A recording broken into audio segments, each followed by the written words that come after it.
기도드리겠습니다. 우리의 구원자 되시는 하나님, 오늘도 우리를 구원하여 주신 한없는 은혜와 사랑에 감사드리며 거룩하고 복된 주일, 구원자 되시는 주님을 경배하며 찬양하는 이 거룩한 곳에 저희를 불러주셔서 예배드리게 하시니 또한 감사드립니다. 이 시간 저희가 온 마음과 뜻을 다해 신령과 진정으로 드리는 우리의 예배를 받아주시고 믿음이 회복되며 기도의 은혜가 또한 회복되며 상처로 아파하는 곳에 주의 역사가 임하게 하여 주시옵소서. 오늘 드려지는 우리의 예배가 축제와 같은 복된 예배로 오직 주님 홀로 영광받아 주십시오. 믿음 속에서 승리하게 하시는 하나님 아버지, 코로나로 인해 힘겨운 삶을 살아가는 우리에게 오미크론이란 변이 바이러스로 날마다 확진자가 늘어나는 이 위험한 시국에서도 믿음을 저버리지 않게 하시고 소망 가운데 감사와 기쁨으로 또한 인내함으로 승리케 하시고 거룩한 그리스도인의 삶을 살아갈 수 있도록 능력을 더하여 주시옵소서. 세상이 절망 속으로 빠져들 때에도 우리가 믿음을 통하여 세상의 희망을 전파하고 소망을 증거하는 복음의 정인들로 세워주시길 간절히 기도합니다. 자비하신 주님, 지금 코로나 방역과 여러 가지로 나라의 경제가 어려운 가운데서도 앞으로 우리 대한민국의 운명을 좌우할 중대한 선거가 3월 초에 있습니다. 선거일이 가까워질수록 열기가 높아져 난잡하고 혼란한 가운데서도 오직 우리의 조국과 민족을 위해 일하며 혼란한 시국을 지혜롭게 헤쳐나갈 새로운 대통령이 선출되기를 소망하오니 이번 대선을 주님께서 강건함으로 인도하여 주시고 이를 위해 우리 교회가 우리 성도들이 깨어 나라와 민족을 위해 기도하게끔 하여 주시옵소서. 우리의 영원한 구원자 되시는 주님, 오늘도 단위에 세우신 담임 목사님께서 생명과 축복의 말씀을 전가하실 때 그 말씀에 성령님의 은혜를 더하여 주셔서 우리의 귀를 열어주시고 목사님의 입술을 통해 말씀이 선포될 때 그 말씀에 목마른 우리의 영혼이 해결되고 또한 순종하게 하여 주시옵소서. 은혜의 하나님 아버지, 지위와 물질의 궁핍함 가운데 우리 주변의 소외한 이웃 그리고 건강 및 물질의 문제로 힘들어하는 성도들에게 주님의 귀한 능력의 손을 내밀어 주셔서 모두들 정상적으로 회복시켜 주십시오. 날마다 어려움 중에도 섬기며 봉사하는 성가대와 이름 모를 손길들의 기쁨과 찬양이 넘치게 하여 주시며 우리들의 가정과 직장, 사업장들을 축복하여 주시며 살아계신 하나님의 선하심만을 바라보며 우리를 알곡과 같은 믿음의 자녀로 참된 말과 진실한 마음으로 살아가게 하여 주시옵소서. 지금 이 시각 하나님의 은혜가 우리 교회에 충만하길 소망하며 이 모든 말씀 예수 그리스도 이름으로 기도드립니다. 아멘.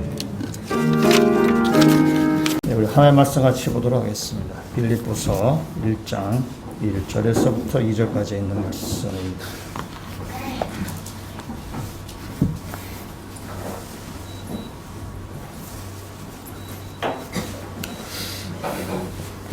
우리 빌립보서 1장 1절과 2절에 있는 말씀을 이렇게 읽도록 하겠습니다. 우리 1절 말씀 형제들이 읽고요. 다음 2절 말씀 우리 자매들이 읽도록 하겠습니다. 형제들 먼저 1절 읽도록 하겠습니다. 시작.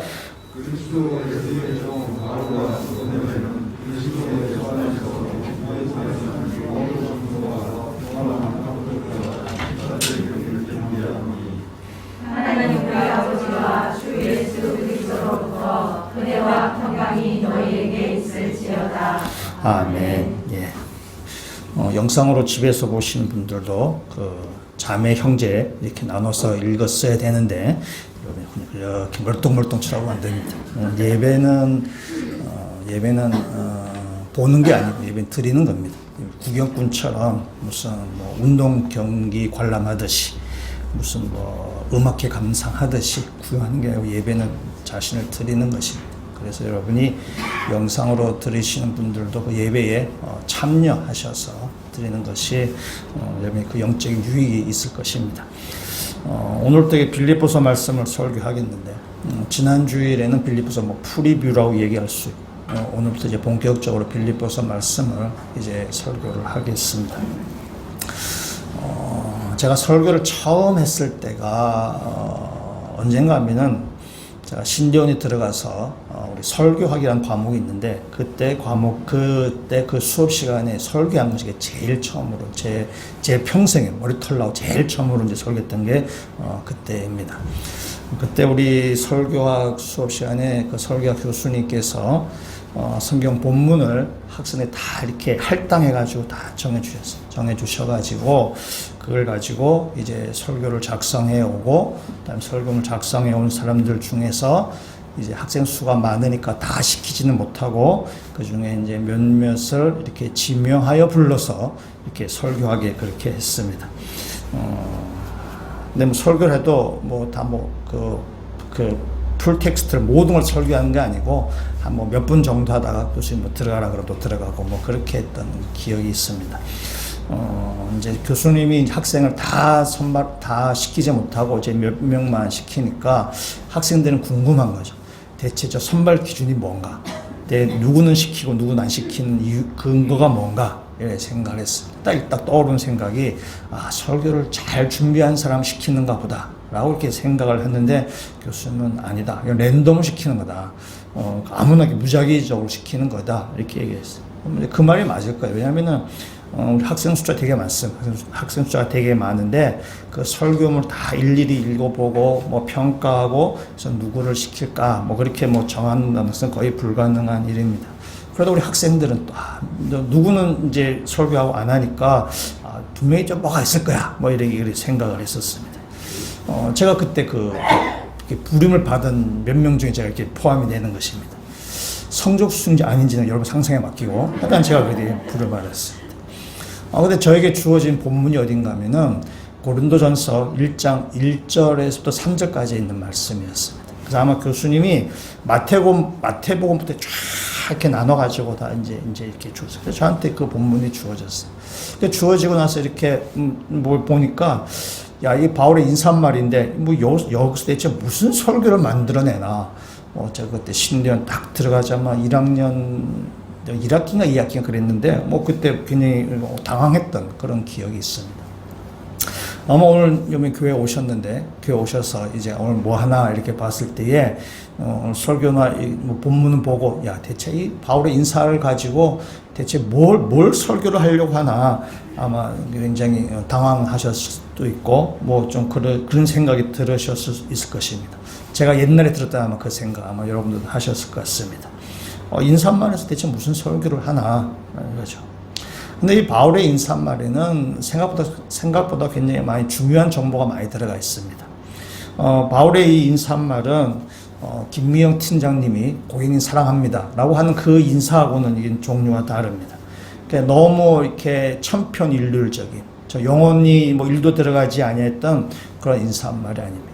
바울은 13개의 서신을 썼다고 우리가 알고 있는데 그 13개의 그 서신을 쓰면서 13개 교회에 이렇게 보내면서 그 인사말이 다 다릅니다. 인사말이 비슷하면서 좀 더 다릅니다. 다 그 교회 특성에 맞게 바울이 인사말 하는 것입니다.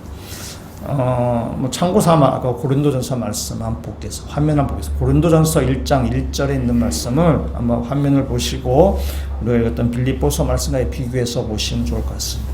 고린도전서 1장 1절 말씀 우리 같이 한번 읽어보도록 하겠습니다. 하나님의 뜻을 따라 그리스도 예수의 사도로 부르심을 받은 바울과 형제 소스데네는 그래서 이렇게 뭐 이렇게 고린도 교회 편지하노니 이렇게 됩니다. 이 빌립보서의 말씀과 고린도전서의 말씀에 좀 차이점이 보이시는지 모르겠습니다. 고린도전서에서는 바울을 무엇라고 소개하나요? 자신을 그리스도 예수의 사도다 이렇게 소개합니다. 빌립보서 말씀은 뭐라고 소개하나요? 그리스도 예수의 종이다라고 이렇게 소개합니다. 그러니까 고린도전서와 이 빌립보서 쓸 때 바울이 자신을 다르게 소개하는 것이죠. 그러니까 그 교회 상황에 맞게 바울은 자신을 소개합니다. 고린도 교회는 굉장히 문제가 많은 교회고요. 그리고 고린도 교회는 이게 바울의 어떤 사도권에 대해서 부정하는 사람들이 있었습니다. 바울은 사도가 아니다라고 해서 사람들 막 선동질하고 또 고린도 교회는 굉장히 분파가 많이 있던 그런 교회입니다.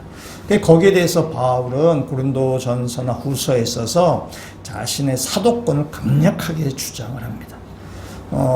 나는 내가 이렇게 예수님 12제자는 아니지만 예수를 만났고 나는 사도로서의 나는 자격과 어떤 그 실력을 다 갖추고 있다라고 바울이 이야기합니다.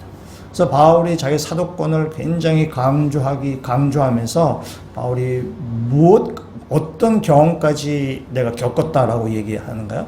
바울이 임사체험됐다라고 얘기하죠.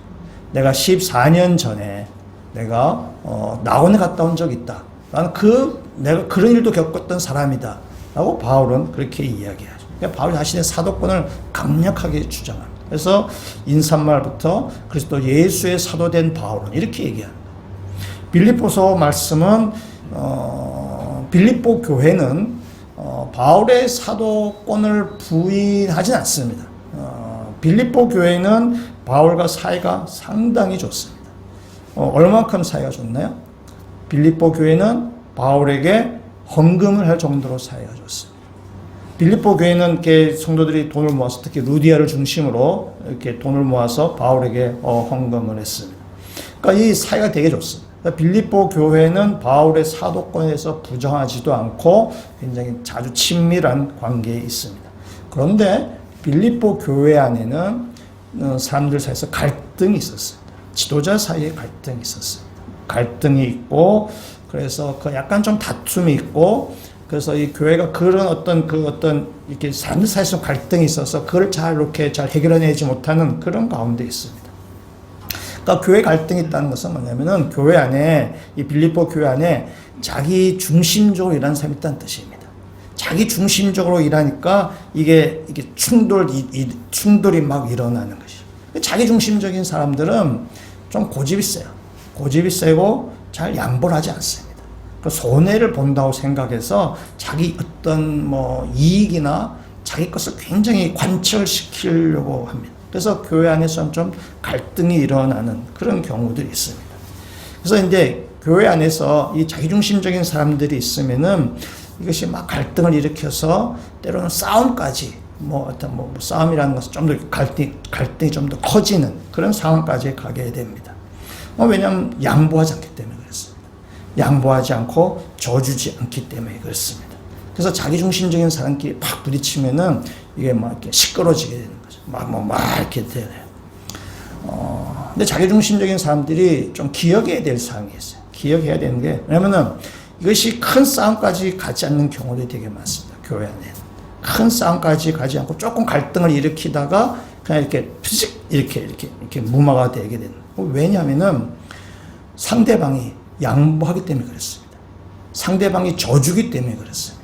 그래서 자기중심적인 사람이 착각한 게 안 돼요. 내가 똑똑해서, 내가 뭔가 이렇게 아주 잘나서 내가 이긴 것이 아니라 상대방이 져줬기 때문에, 상대방이 양보했기 때문에 내가 이익을 챙기는 거예요. 그러니까 나의 이익이라는 것은 다른 사람의 희생 위해서 얻은 전리품에 불과하다는 것이에요. 그래서 자기중심적인 사람이 좀 기억을 하셔야 돼요. 그래서 내가 똑똑해서 이긴 것이 아니라 상대방이 져줬기 때문에, 상대방이 양보했기 때문에 내가 이긴 것이라는 거죠. 그러니까 빌립보 교회 안에도 마찬가지. 빌립보 교회 안에도 자기중심적인 사람들이 있어서 이렇게 막 크게 충돌을 일으킨 좀 그렇게 좀 갈등이 있었습니다. 그래서 바울이 그 얘기를 다 듣고 나서 바울이 이 빌립보 교회 상황을 알고 자신을 그리스도 예수의 종이다라고 바울은 그렇게 소개하는 것이에요.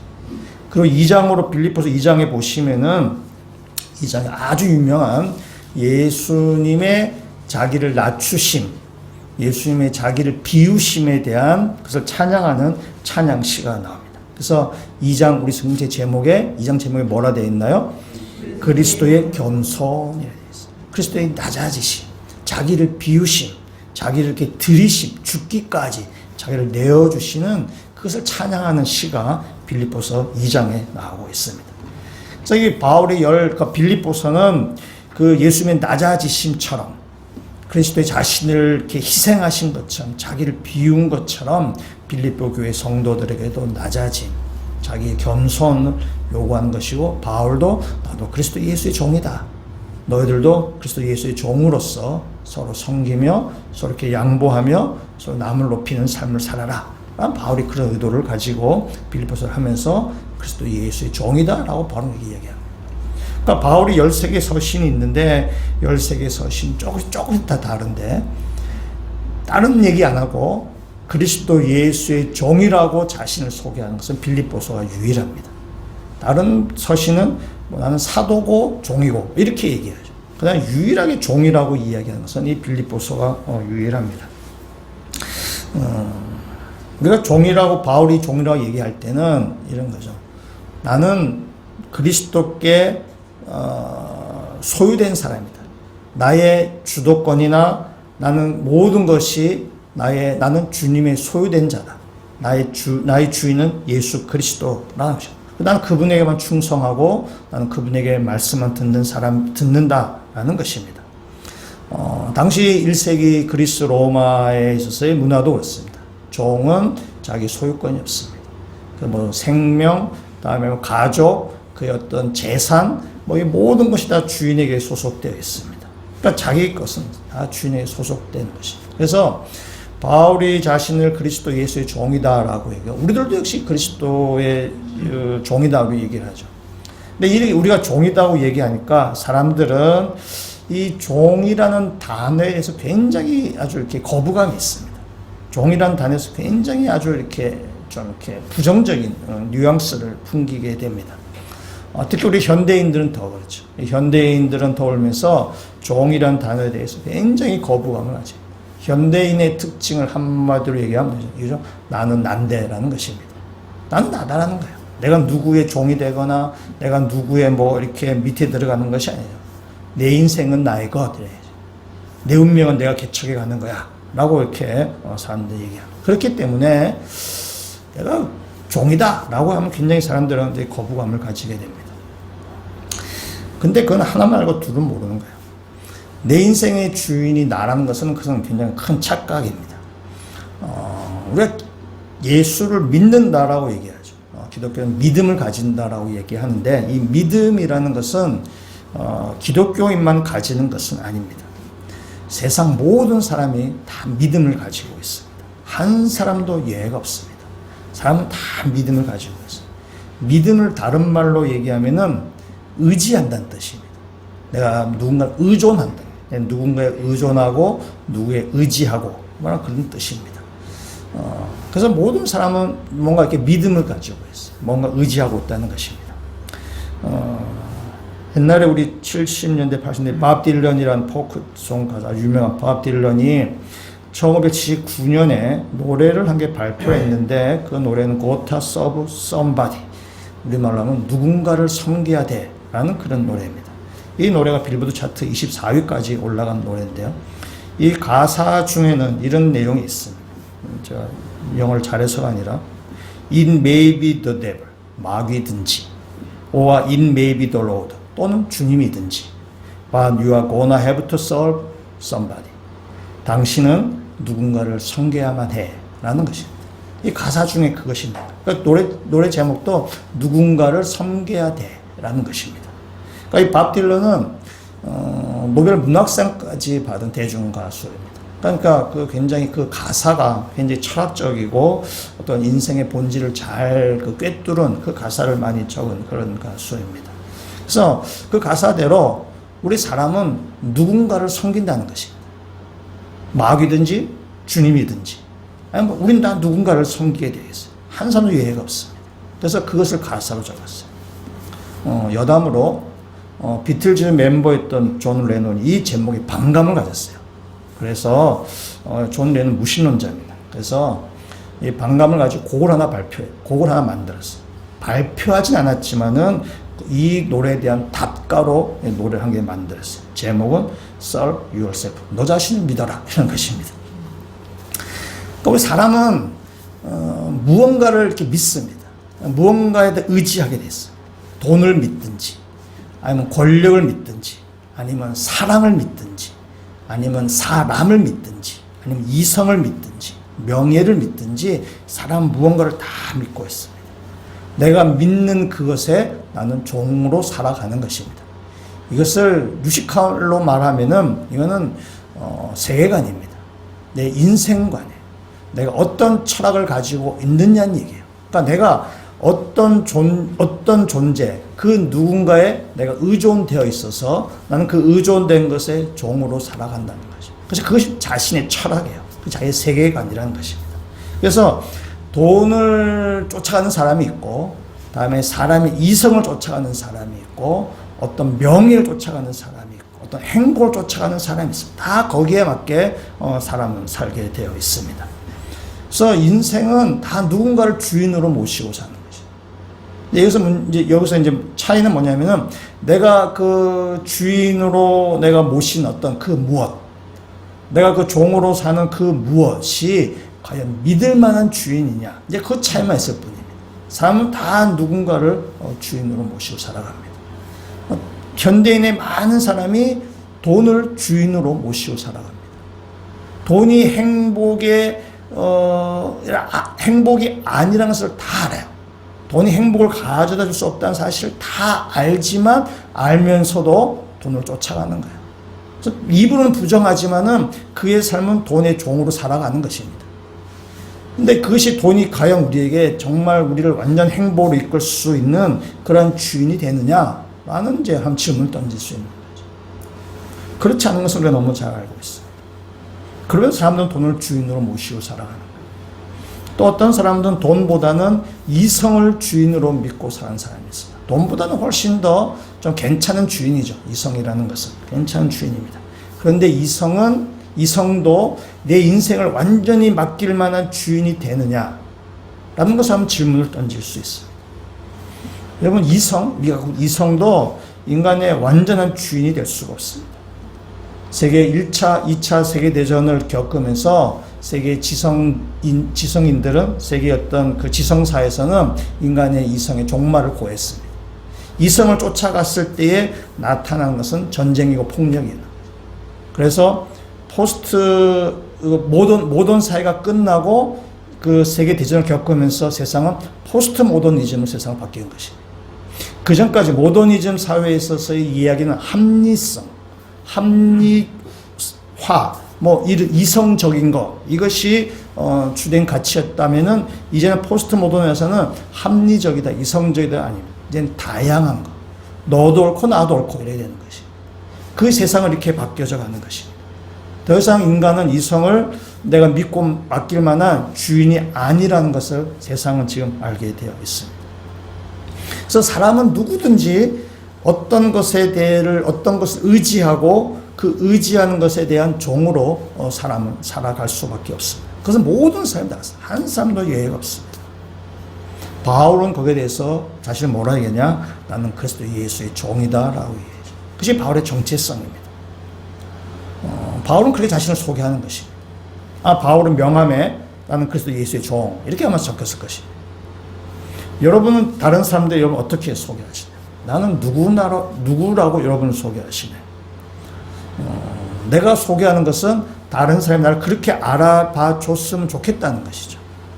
우리들 소개할 때 이렇게 얘기하죠. 나는 어디에 살고 나는 몇 살이고 나의 직업은 무엇입니다.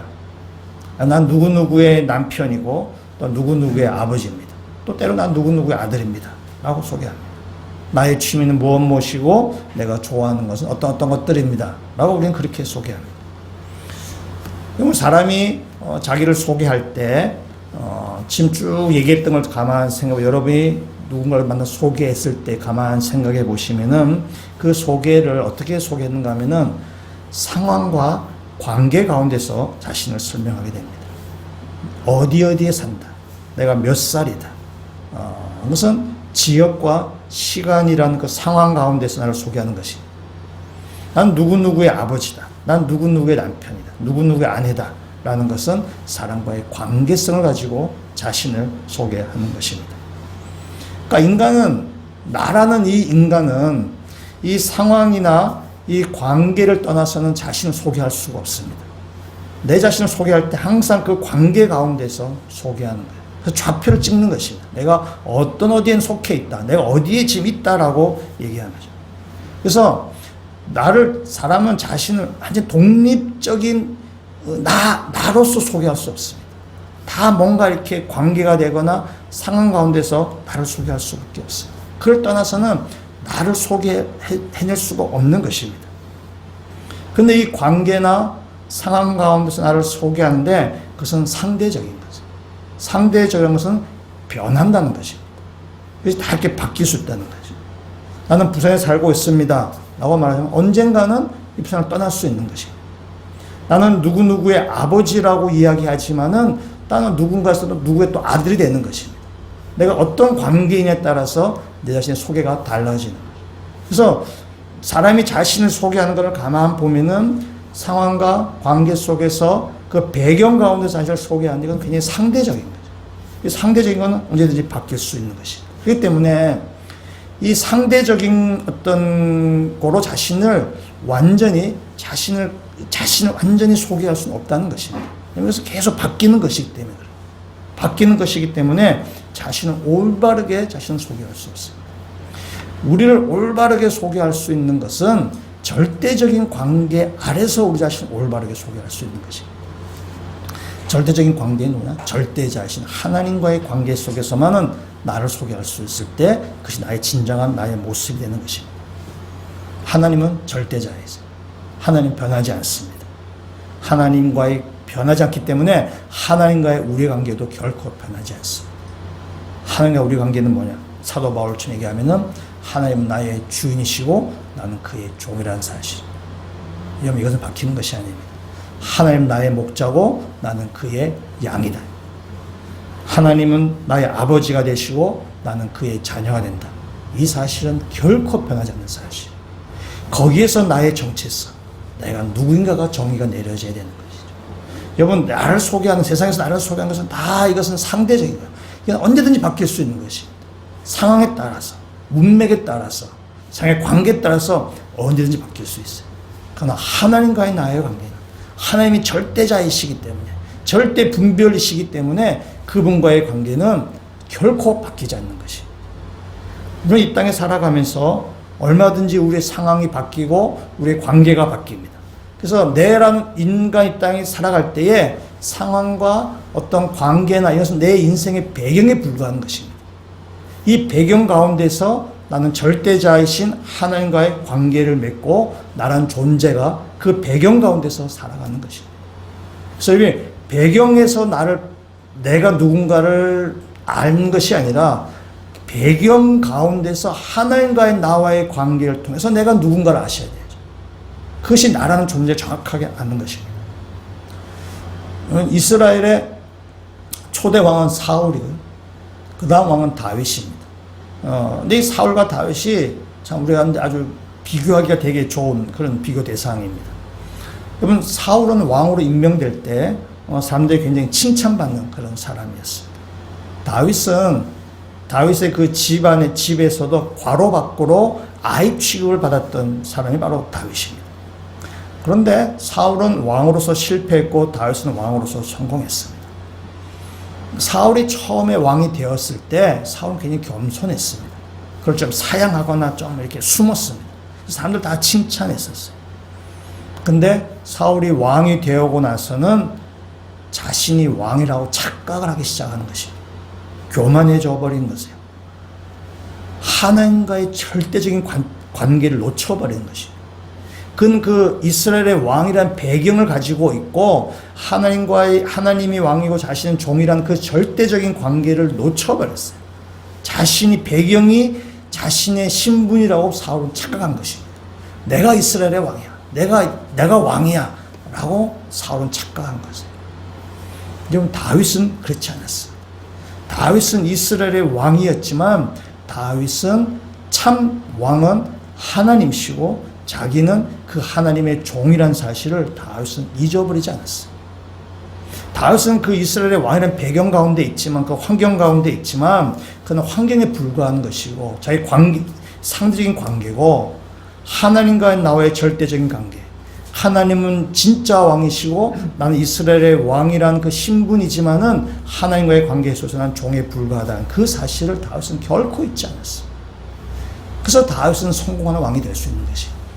그 관계를 놓쳐버렸던 사울은 실패한 것이고, 우리 인생에도 마찬가지로 나라는 존재가 무언가, 이 세상의 어떤 상황, 또 내가 지금 맺고 있는 관계들, 내 인생의 배경이 되는 것에 있어서 나를 정의내는 것이 아니라 이건 다 배경에 불과한 것이고, 하나님과의 나와의 절대적인 관계, 거기에서부터 나를 정의 내리셔야만, 그것으로서 내가 누군가를 정의 내리셔야만 우리가 이 땅 가운데서 성공적인 인생을 살 수 있는 것입니다. 사울은 그걸 착각했죠. 착각해서 사울은 한평생 불안한 가운데 살아가게 됩니다. 사울은 이스라엘 왕이지만 그 안에 평강이 없습니다. 사울은 나중에는 그 미치기까지 합니다. 미쳐서 막 이렇게 뭐 귀신을 불러내거나 그 정도까지 가게 됩니다. 자기 자신을 착각할 때에, 하나님과의 관계가 깨질 때, 하나님과의 절대적인 하나님과 나의 이 관계가 깨어질 때에 사람은 불안해지고 그 안에 평강은 사라지게 되는 것입니다. 우리 현대인이 평강이 없습니다. 현대인이 되게 불안합니다. 미래가 더 불확실하기 때문에 우리는 더 불안해합니다. 마음의 평강이 없습니다. 마음의 평강을 누리기 위해서는 내가 누구인가를 분명히 알아야 돼요. 하나님과의 절대적인 관계. 하나님의 절대자이시기 때문에, 변함이 없으신 분이시기 때문에, 절대 좌표이시기 때문에 그분과의 관계가 정확해야만 우리 가운데서 평강이 찾아오게 돼요. 그 관계가 놓쳐버리게 되면 불안하게 되고 슬프고 걱정이 되고 두려움 가운데 살 수밖에 없다는 사실입니다. 인간이 갖고 있는 불안들이 있습니다. 일단 사람 속에 불안이 있는데요. 우리 바깥에서 오는 불안이 있습니다. 여기 오늘 예배 드리러 오셨는데, 예배들 하나 앞에 이렇게 나오셨는데, 갑자기 집에 가스불을 안 꺼놔요. 생각 확 났어요. 불안해요. 불안하고, 이 불안한 마음이 내 모든 그 마음의 평강을 다 뺏어서 갑니다. 예배고 나발이 없습니다. 목사님 설교 귀에 들어오지 않습니다. 불안해요. 빨리 예배 끝나고 집에서 가스불을 잠가야만 됩니다. 이 불안은 우리 바깥에서 오는 불안이에요. 바깥에서 오는 불안은 그 불안의 요소를 제거하면 됩니다. 가스불을 잠가버리면 이제 불안은 사라지는 거죠. 그래서 바깥에서 오는 불안은 그 문제만 해결하면 되기 때문에 큰 문제가 되진 않습니다. 우리 안에서 오는 불안이 있어요. 내 안에서 일어나는 불안이. 요것이 참 문제입니다. 홍콩 영화 중에 무간도라는 영화가 있습니다. 아주 유명한 영화고 많은 분이 보셨을 건데, 거기 주인공이 두 명이 나오는데, 그 주인공 중 한 명이 양조인데, 이 사람은 경찰입니다. 경찰인데, 그 신분은 경찰인데, 그 신분을 감추고 폭력배 조직에 들어갑니다. 그러니까 폭력배 조직에 딱 들어가서 거기 아주 그 조폭, 그 보스의 아주 이렇게 오른팔처럼 일하게 됩니다. 그 경찰 스파이로 그 조폭에 들어간 것입니다. 그러니까 조폭의 정보를 이렇게 경찰에 이렇게 알려주고 뭐 그런 일을 합니다. 그러니까 이 양조인은 신분은 경찰인데 그 인생은 폭력배로 살아가는, 조폭으로 살아가는 것입니다. 그러니까 이중적인 생활을 하는 거죠. 내 신분은 경찰인데 삶의 모든 부분에 있어서는 모든 사람이 자기를 조폭으로 알고 있는 이중적인 생활. 이중적인 생활이어서 이것을 자신이 그거를 받아들이기가 굉장히 힘이 들어서 심리 치료를 받기도 합니다. 심리 치료를 받기도 하는데 별로 소용이 없습니다. 이 양조위가 경찰이라는 사실을 아는 사람은 자기 직속 상관 딱 한 사람밖에 모릅니다. 왜냐하면 이것은 보안을 유지한 작전이기 때문에 그렇습니다. 모든 사람이 알면은 발각이 되기 때문에 자기 직속 상관만 얘가 경찰이라는 사실을 다 압니다. 나머지는 다 이 사람을 조폭을 합니다. 그런데 어느 날 이 직속 상관이 죽습니다. 그러니까 이 양조위는 경찰이라는 사실, 경찰의 신분을 밝혀줄 유일한 끈이 끊어진 거예요. 아무도 자기가 경찰이라는 사실을 밝혀줄 그 근거는 다 사라져 버렸어요. 아무것도 없는 것이. 영화 제목이 무관도인데 이 무관도라는 것은 뜻은 지옥의 최저층이라는 뜻이라고 합니다. 지옥의 불교에서 지옥에 이제 8단계가 있는데 그중에 마지막 단계가 이 무관도예요. 인간이 이 무관도에 들어가면은 다시 태어나서 빠져나갈 기회도 없고, 그래서 이 무관도는 지옥 중에 지옥이라고 합니다. 영원한 고통이 있는 곳이다. 이 영화의 대사 가운데 아주 유명한 대사 중에 하나가 마지막에 얘기죠. 나는 여기서 빠져나가고 싶어 라는 대사가 있어요. 이 무관도라는 영화는 재미있는 영화지만, 아주 스토리가 재미있지만은 이 감독이 이 영화를 통해서 하고자 하는 얘기죠. 우리 현대인들의 고독을 굉장히 비장하게 표현했다라는 그런 평가를 받고 있어요. 인간의 근본적인 불안을 드러내는 거죠. 그래서 이 영화는 헐리우드에서도 리메이크되고 우리나라에서도 비슷하게 이렇게 영화가 많이 만들어졌습니다. 그러니까 인간이 갖고 있는 근본적인 불안이에요. 나의 신분은 딱 경찰인데 생활은 폭력배로 생활해요. 근데 나의 신분을 내가 누군가를 얘기해 줄 끈이 딱 끊어져 버린 거죠. 이 사람 공이 확 붕 떠버린 그런 상황이에요. 그러니까 그 안에서 불안이 막 나오는 거죠. 불안, 두려움, 걱정, 근심 이런 것이 나오는 거죠. 우리 현대인들이 갖고 있는 불안을 얘기하고 있습니다. 자기의 정체성이 불분명해졌을 때, 자기 정체성을 잃어버렸을 때 사람은 두려움과 불안 가운데 있을 수밖에 없습니다. 오늘 사도 바울은 자신 누군가, 나는 그래서 예수의 종이다라고 얘기해요. 그래서 예수의 종이다라고 얘기하면서 2절에 이렇게 이야기하고 있습니다. 우리 2절 말씀을 같이 한번 읽어보도록 하겠습니다. 하나님 우리 아버지와 주 예수 그리스도로부터 은혜와 평강이 너희에게 있을지어다. 아멘. 바울이 얘기하죠. 빌립보 교회 성도입니다. 은혜와 평강이 너에게 있을지어다. 은혜와 평강은 바울이 즐겨 쓰는 표현입니다. 그래서 바울의 13개 서신에 다 들어가는 표현입니다. 바울은 항상 은혜와 평강이 있을지어다 라고 그렇게 인사를 합니다. 은혜는 우리가 카리스라고 해요. 이 카리스에서 우리가 잘 아는 카리스마라는 게 단어가 나오게 됩니다. 이 은혜는 카리스이고 헬라식 인사말입니다. 다음에 평강이라는 것은 여러분 잘 아시는 샬롬입니다. 그것은 평화죠. 그건 히브리식 인사입니다. 그러니까 은혜와 평강, 이것은 헬라식 인사와 히브리식 인사인데 바울이 그래서 두 개를 합쳐가지고 기독교식으로 지금 새롭게 인사한 말을 지금 사용하는 것입니다. 이렇게 얘기하죠. 우리 그리스도인들은 다 은혜를 입은 자입니다. 하나님께서 예수 그리스도 땅에 보내시고 예수 그리스도가 우리를 위해서 십자가 지심을 통해서 죽었던 우리들이, 영원한 심판에 이를 수밖에 없는 우리들이 주님의 그 십자가로 인해서 우리는 구원받은 거죠. 우리는 은혜 받은 자. 우리는 구원받기 위해서 우리는 아무것도 한 것이 없습니다. 우리는 뭘 해도 구원받을 수 있는 자격도 갖추지 못한 사람이에요. 하나님 우리한테 은혜를 베푸신 거죠. 하나님의 선물 받은 것이, 구원이라는 선물 받았어요. 그 은혜를 받은 자 안에서 나오는 것이 평강이에요. 은혜를 받았기 때문에 우리 안에서 하늘로부터 우리 안에서 평화가 우리 가운데 흘러 넘치게 된다는 사실입니다. 그래서 은혜는 평강의 근본이라고 얘기할 수 있어요. 평화는 그 은혜의 결과라고 이야기할 수 있는 것입니다. 우리가 주님께 은혜를 입었기 때문에 우리 마음 가운데 평강이 찾아오게 된다는 사실입니다. 다시 말하면은 우리가 다 불안해요. 두려움 가운데 있어요. 이 땅을 살아가면서 걱정도 있고 두려움도 있습니다.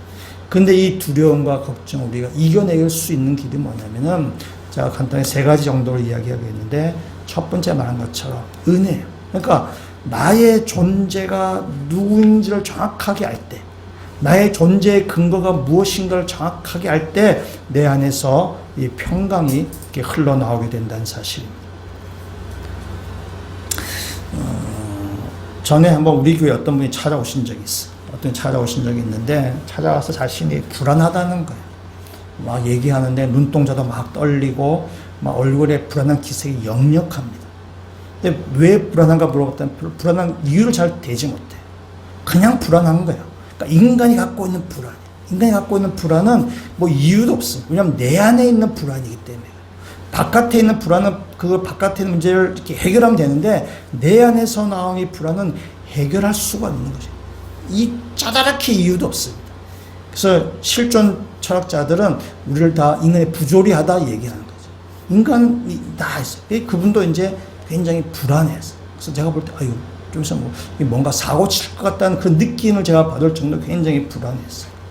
그래서 너무 불안해서 제가 기도를 이제 해드렸고, 또 교회 예배에 또 이렇게 참석할 것을 권면해 드렸어요. 그래서 그분이 이제 교회 예배에 이렇게 몇 번 이제 오셨어요. 몇 번 오시고, 수요 예배도 오시고, 이렇게 새벽에도 오시고 몇 번 오셨어요.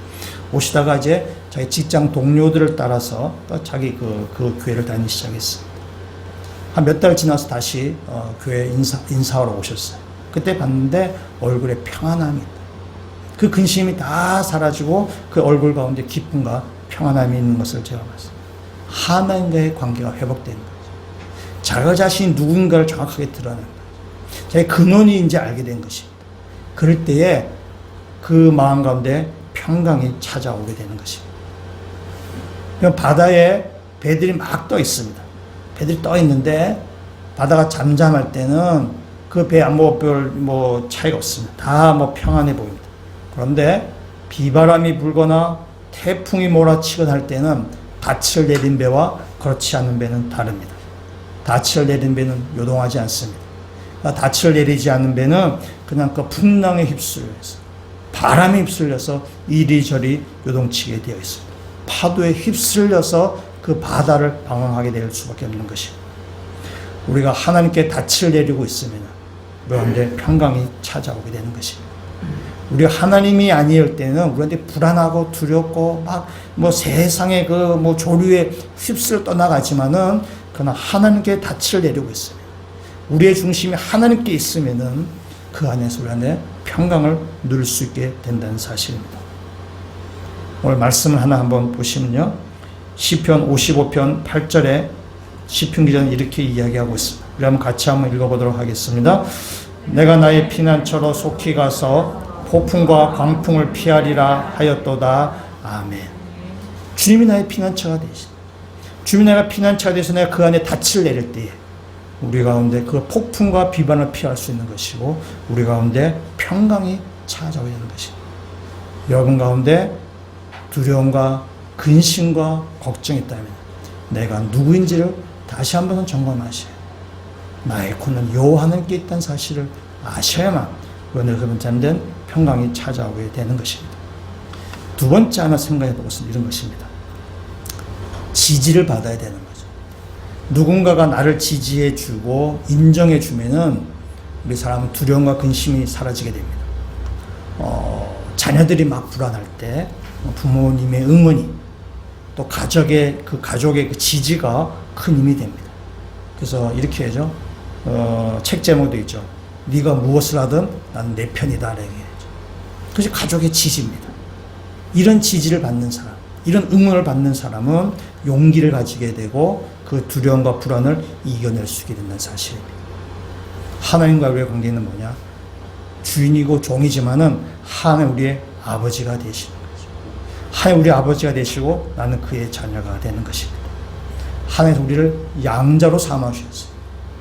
우린 다 죄로 죽었던 우리들을 하나님 우리를 양자, 하나님의 자녀로 우리를 받아주셨던 사실입니다. 자격이 없는 우리들, 하나님의 자녀로 부를 만한 자격이 전혀 없는 우리들을 하나님 우리를 부르시고 하나님을 자신은 우리가 하나님을 아버지라고 우리가 부르게 되었습니다. 고아였던 사람이 부모가 생겼을 때, 가정이 생겼을 때 그 가운데 안정감이 생기는, 고아는 굉장히 불안한 인생을 살 수밖에 없었지만은 그러나 그거를 지지하고 그를 응원하는 가족이 생길 때 그 가운데 마음의 평강이 찾아오게 되는 것입니다. 우리가 하나님을 아버지라고 부르는 순간 우리 가운데 마음의 평강이 찾아오게 되는 것입니다. 하나님과의 절대적인 관계가 시작되는 것이고 그래서 우리 가운데 불안이 사라지게 되는 것입니다. 하나님 우리 아버지가 된다는 것은 나를 지지하는 자가 생겼다는 뜻이에요. 나를 응원하는 자가 생겼다는 뜻입니다. 영원한 내 편이 생겼다는 뜻입니다. 하나님과의 나의 관계가 아버지와 자녀가 되어서 우리의 육신의 부모가 육신의 자녀가 무슨 일을 하든 지지하고 응원하듯이 우리의 하나님 아버지께서 나를 항상 지지하고 나를 항상 응원하고 내 편이 되어준다는 사실입니다. 미래에 불안하고 미래의 어떤 일에 대해서 우리가 모르기 때문에 미래의 불확실 때문에 우리가 불안해요. 그러나 우리가 불안할 이유가 없습니다. 시간의 창조자신 하나님께서 우리 아버지가 되셔서 우리 편이 되어주시기 때문에 미래에 어떤 일이 발생하더라도 하나님께서 우리와 함께 하신다는 사실입니다. 이사야 선지자가 이렇게 고백하고 있습니다. 이사야서 41장 10절 말씀 우리 한번 같이 읽도록 하겠습니다. 두려워하지 말라, 내가 너와 함께함이라. 놀라지 말라, 나는 내 하나님이 됨이라. 내가 너를 굳세게 하리라. 참으로 너를 도와주리라. 참으로 나의 의로운 오른손으로 너를 붙들리라. 아멘. 하나님께서 우리와 함께 하실 것을 말씀합니다. 왜냐? 우리 아버지가 되시기 때문에요. 아버지가 되시기 때문에 그의 아들이 무슨 일 하든지 그를 지키시고 오른팔로 그를 붙잡아 주신다는 사실입니다. 여러분, 세상 가운데 두려워하거나 근심하는 마음이 생길 때마다 하나님 우리 아버지가 되셔서 하시는 말씀. 너는 내 아들이라. 내가 너를 지명하여 불렀나니 너는 내 것이라. 내가 오른손으로 붙들리라. 두려워하지 말라. 라는 그 말씀 꼭 기억하셔서 이어나가시길 주님으로 부탁드립니다. 세 번째 한 가지 생각해 볼 것은 신뢰요. 앞서 우리가 종이라고 이야기하면은 우리가 좀 부정적인 뉘앙스예요. 내 인생은 낸데 내가 누구의 종이야. 굉장히 그거는 무슨 부정적인 뉘앙스를 우리가 풍깁니다. 근데 그건 하나만 알고 둘은 모르는 거예요.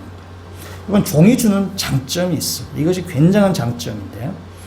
이건 회사에 사장님이 있고 종업원이 있다고 해봅시다. 종업원은 아침에 출근해서 저녁에 이제 출근해서 열심히 일하고 저녁에 퇴근을 합니다. 근데 종업원이 사장님을 보니까 사장님은 낮에 골프로 치러 다니고 사우나도 가고 사람 만난다 저 밑에 스타벅스 가서 차도 마시고 막 그렇게 하는 거예요. 사장님 매일 노는 것처럼 보여요. 이건 하나만 둘은 모르는 소리죠. 종업원은 9 to 5 하면 됩니다. 아침에 출근해서 저녁에 퇴근하면 됩니다. 저녁에 퇴근하고 나서 직장에 까맣게 잊어봐요. 그래서 저녁에 퇴근해서는 자기 뭐 놀고 싶으면 다 놀아야 됩니다. 근데 사장님은 9 to 5가 없어요. 사장님은 하루 종일 24시간 내 회사 생각만 하게 됩니다. 사장님은 퇴근이 없습니다. 집에 가서도 회사 걱정해요. 몸은 퇴근하지만 마음은 다 회사 생각합니다. 사우나 가도 회사 걱정하고 골프 치더라도 직장 일을 생각하고 이 직장 회사 일이 머리에서 떠나지 않습니다. 사장님은 한 달 한 달 빨리빨리 돌아갑니다. 한 달 또 직원도 월급 챙겨줘야 돼요. 이 사장님은 뭐 스트레스가 이만저만이 아닙니다. 여러분, 종은 고민하지 않아도 됩니다. 종은 그냥 맡겨준 일만 하면 됩니다. 종은 걱정하지 않아도 됩니다. 불안해할 필요가 없어요. 그러니까 주인이 다 알아서 하는 거예요. 그러니까 종은 자기 맡은 일만 잘하면 되는 거예요. 주인이 하는 걱정은 종이 할 필요가 없는 것입니다. 그러면 하나님은 우리의 주인이고 우리는 그의 종이에요. 그러면 종이란 말이 굉장히 부정적으로 들리지만 사실은 아닙니다. 종은 굉장히 우리한테 안심이 되는 말이 되기도 합니다. 종은 걱정할 필요가 없는 거예요. 종은 그냥 주인이 맡겨준 일만 하면 되는 것입니다. 그 일의 결과는 종이 책임지는 것이 아니에요. 그건 주인이 책임지는 일입니다. 일을 했을 때에 잘 됐지 뭘 됐지는 건 주인이 알아서 하는 거예요. 그 일에 대한 책임은 주인의 몫이에요. 종은 그냥 맡으려면 열심히 하는 거예요. 이 일이 잘 됐지 뭘 됐지 종이 괜히 걱정하거나 불안할 필요가 없습니다. 종이 마치 주인처럼 아이고 내가 이래서 회사가 그는 종이 할 일이 아니에요. 주인이 해야 될 일이에요. 자꾸 주인 노릇 하려다 보니까 인생에 계속 두렵고 걱정되고 근심되는 거예요. 내 인생에 내가 주인으로 생각하니까 굉장히 근심되고 두렵게 되는 거예요. 내 인생의 주인 내가 아니라 바로 하나님이죠. 그 하나님께 맡길 때에 내 인생을 하나님 책임진다는 거예요. 내가 무슨 일 하든지 간에 내 인생을 하나님께서 책임져 나가신다는 사실입니다. 근데 모든 일을 주님께 맡기고 나는 그냥 주님께서 하셨던 말씀, 나에게 하셨던 그 말씀대로 살면 되는 거예요. 그러니까 마음의 평안함이 찾을 수밖에 없는 것이에요. 여기 무슨 일을 하든 어떤 일을 선택하든 그 일의 책임을 하나님 주신다는 사실이에요.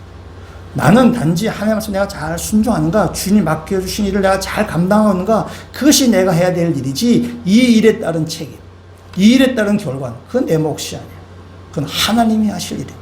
근데 여러분이 어떤 일 하듯이 무슨 일을 하듯이든지 하나님께 맡기려 할 때에 하나님께서 여러분을 선하게 인도해 가실 것입니다.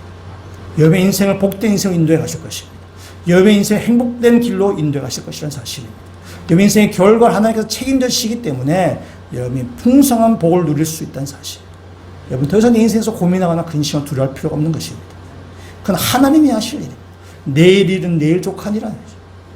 여기 목자, 우리 10편 편하면서 말하죠. 목자가 양을 칠 때 양이 막 꼴을 먹습니다. 그때 목자, 주인은 뭐 하냐?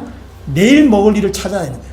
내일 이 양들을 내가 어느 꼴로 데려갈까? 그걸 주인도 가서 한번 답사하고 찾는 거예요. 그럼 내일 되면 또 그 목자는 주인 양을 데리고 또 새로운 자기가 답사한 지을 또 가는 것입니다. 양이 고민할 일이 아니에요. 양은 그냥 주인 죽을 잘 먹으면 되는 것입니다. 우리 인생 가운데 내가 마치 주인인 것처럼 내가 무슨 일을 결정하고 책임 내가 질 것처럼 하면은 우리는 두렵고 근심되는 거예요. 그러나 인생의 주인 하나님이셔서 우리 인생의 모든 것을 주셔서 책임지시기 때문에 인생 근심과 두려움을 다 내려놓고 주 앞에 맡기고 나갈 때 인생의 풍성한 복을 누리게 될 것입니다. 오늘 말씀 가운데 빌립보서 말씀 한번 같이 한번 보겠습니다. 빌립보서 4장에 있는 말씀을 한번 가보시겠습니다. 빌립보서 4장 6절과 7절에 있는 말씀 우리 한번 같이 한번 읽겠습니다. 아무것도 염려하지 말고 다만 모든 일에 기도와 간구로 너희 구할 것을 감사함으로 하나님께 아뢰라. 그리하면 모든 지각에 뛰어난 하나님의 평강이 그리스도 예수 안에서 너의 마음과 생각을 지키시리라. 아멘. 아멘인가요? 아멘이에요. 예. 여기 너희 아무것도 염려하지 마라. 모든 일 하나님께 맡겨라. 하나님께 맡기면은 모든 지각에 뛰어난 하나님의 평강이 그리스도 예수 안에서 너의 마음과 생각을 지키실 것이다. 주님께 인생을 맡길 때 하나님께서 우리 가운데 평강을 주실 것이고 우리 인생을 책임져 주실 것이기 때문에 우리는 걱정과 근심할 필요가 없다는 사실입니다. 내가 누군가도 분명히 아셔야죠. 나는 하나님의 절대자인 하나님과의 그 관계를 우리가 잘 기억하셔서 우리의 상황 바뀌죠. 우리의 배경은 매일 바뀌게 돼 있습니다. 우리의 배경은 매일 바뀌는데 그 배경이 바뀌는 것에 혼돈하지 마시고 배경이 어떤 상황으로 바뀌더라도 1막, 2막, 4막, 4막 배경이 아무리 다양하게 바뀐다 치더라도 나는 하나님의 종, 하나님과 나와의 관계, 하나님 나의 아버지 나의 그의 아들 이 관계는 결코 바뀌지 않는 것이기 때문에 하나님께 맡기고 인생을 살아가실 때 하나님의 평강이 여러분 안에 충만하게 되는 믿음을 가지고 의지하며 나아가시는 모든 주의 백성을 되시기를 주님의 이름으로 축원합니다. 같이 한번 기도드리시겠습니다. 하나님께 끊겼던 관계가 예수 그리스도에 인해서 다시 회복되게 하여 주심을 감사드립니다. 주님의 은혜이고 주님 우리를 구원하신 것임을 우리가 고백합니다. 하나님께서 우리의 하나님이 되셔서 우리 아버지가 되셔서 우리의 주인이 되셔서 우리를 지지하고 우리를 응원하고 우리 인생을 책임져 주실 것을 저희들이 믿습니다. 우리가 주님의 그 음성 앞에 잘 순종한 자가 되게 하여 주시고 주를 믿고 따라가는 자가 되게 하여 주셔서 우리가 있는 모든 근심과 두려움이 다 사라지고 하늘에서 내려오는 평강이 충만케 되는 모든 주의 백성들 되게 하여 주시옵소서. 예수 그리스도의 이름으로 기도합니다. 아멘.